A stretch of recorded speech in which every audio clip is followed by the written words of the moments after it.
This is a video on where to find the model number on your Fisher and Paykel dish drawer. The model number sticker is located on the chassis just below the left hand side of the top drawer here, covered up by the drawer itself.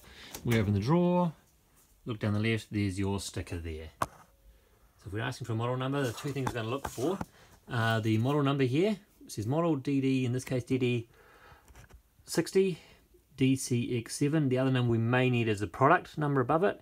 That'll tell us the exact variant this is as to colour and control panel layout, etc. If you only have a single drawer, it's in the same place, just on that single drawer in the bottom left corner. You can basically pretend that the lower drawer is not there. As to the format of the dish drawer model number, seeing here the first version was a DD601 and then the second version was DD601V2. Either of these two models here, if you've got one of these, it's probably not worth getting someone to have a look at it.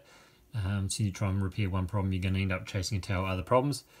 DD603, the version 3 here, we can still repair those. You'll be very careful how much money you sink into them. There's a few upgrades that were brought out after the factory that if they haven't been done, they're very prone to leaking. Skipped 4, DD605, and then the format changed. DD60 for a 60cm dishwasher, DCX6. And these numbers do mean something. So the X in here is meaning that it's a stainless, whereas a W means that it's a white. For a single drawer, it used to be DS. They'd replace the D with an S for single drawers. But then when they changed to DD60, they changed that. So now there's an S, and it'll be DD60 and S versus DD60 and a D. Again, X means stainless, W means white. And on the single drawers, most commonly now is a tall. So there'll be a T in there. And integrated models will have an I in there with just various layouts of the letters.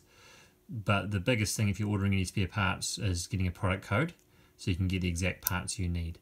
But basically if you've got anything from a 3 or earlier, then you probably want to be really careful about how much money you're spending on it. 1 or 2 most companies won't even look at.